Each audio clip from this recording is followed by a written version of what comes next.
Hey, my name is Joe Luciano. I'm a realtor with Bentley's, and today I'm going to go over a little bit of what it's like living in Newburyport, Massachusetts, and a few things you should know before moving.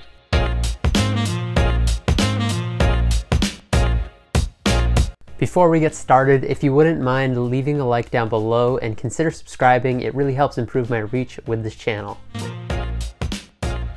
Newburyport is a coastal city located on the North Shore of Massachusetts, right at the mouth of the Merrimack River. Breaking off from Newbury to become Newburyport in 1764, Newburyport has a really rich history. Originally a fishing, shipbuilding, and shipping center, Newburyport has a really rich maritime history that can still be felt today. The city does draw a number of tourists, and for those looking to dig deeper on Newburyport's maritime history, there's the Custom House Museum. Speaking strictly of the atmosphere in Newburyport, it's a small city that's very vibrant and has a lot going on. Downtown Newburyport is generally the area surrounding Market Square and Pleasant Street. Here you'll not only find a ton of great restaurants, but also a lot of small boutiques and of course the waterfront park. Newburyport is very lively and bustling, especially during the warmer months of the year. It can be quite busy, not only due to the tourism, but Newburyport also acts as like a central downtown for a lot of the surrounding towns as well. There's always something going on in Newburyport, and one of the most notable traditions in Newburyport is Yankee Homecoming.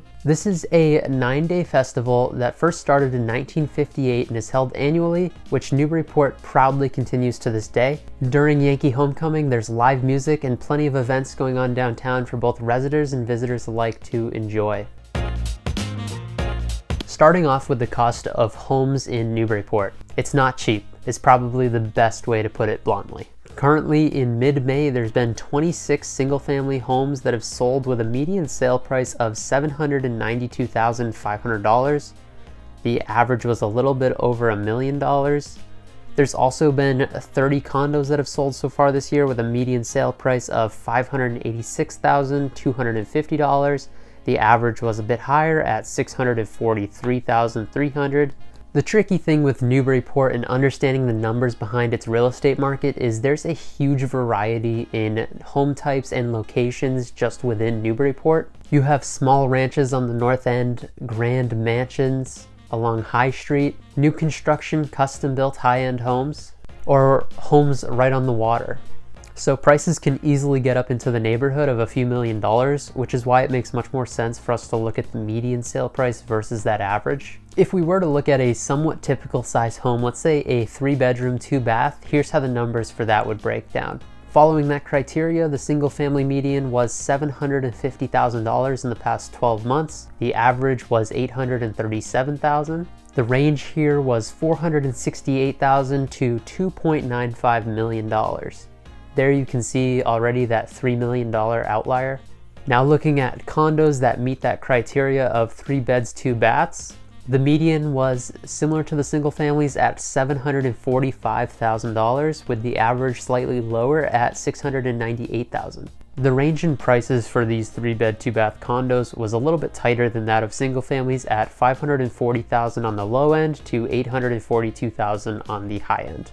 Now, if you were to rent a 3-bed, 2-bath home in Newburyport, the median there was $3,000 a month. The average was in the same neighborhood at $3,062 a month. Looking at the range for the rentals, it was $2,600 to $3,600 a month. This still paints home prices with a pretty broad brush, but hopefully it gives you an idea of what it takes just to get into Newburyport.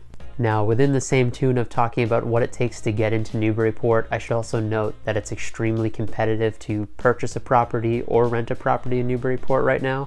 Much like the rest of the North Shore of Massachusetts at this very moment. If you're buying or planning on buying a home in Newburyport, it's very important to work with someone that's familiar with the market, someone such as myself. Being at the top brokerage in Newburyport means that we have access to a large portion of the listings in Newburyport and a lot of listings that will be coming soon to the market. I'll leave a link in the description to my website where you can read more about Newburyport, few listings, and get connected. All right, that's enough of a shameless plug from me. Let's get back to talking about Newburyport with its location.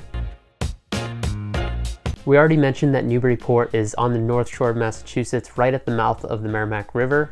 Being in that northeast corner of the state, Newburyport is further away from most other cities and parts of Massachusetts. For reference, it's about 35 miles north of Boston and only a few miles south of New Hampshire. The good news here is it is located right on 95 and Route 1, It's also not too far from 495 right in Amesbury, making it a little bit easier of a commute.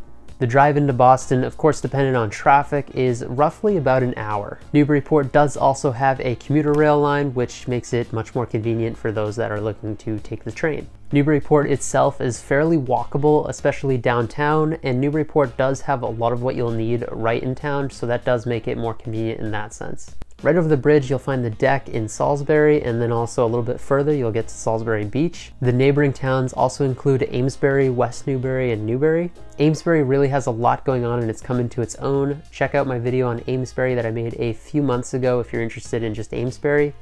Both of the Newburys are much more rural, and these are great places to live if you're looking for something a little bit more quiet and a little bit less trafficked, but you also want to be close to Newburyport. This is where you would go if you're looking for some serious land, I would say.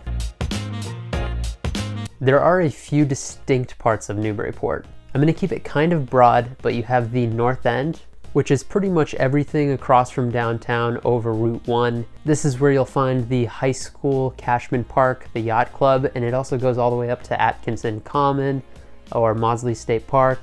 Downtown Newburyport is the area around Market Square, Pleasant Street, State Street, Green Street.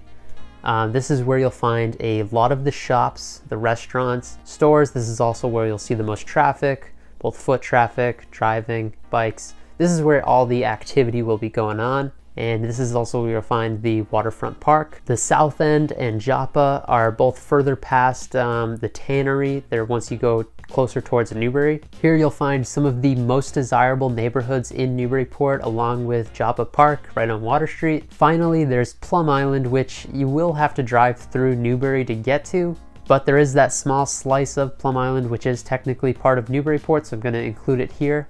This is of course where you'll find Plum Island Beach, plus plenty of beach homes.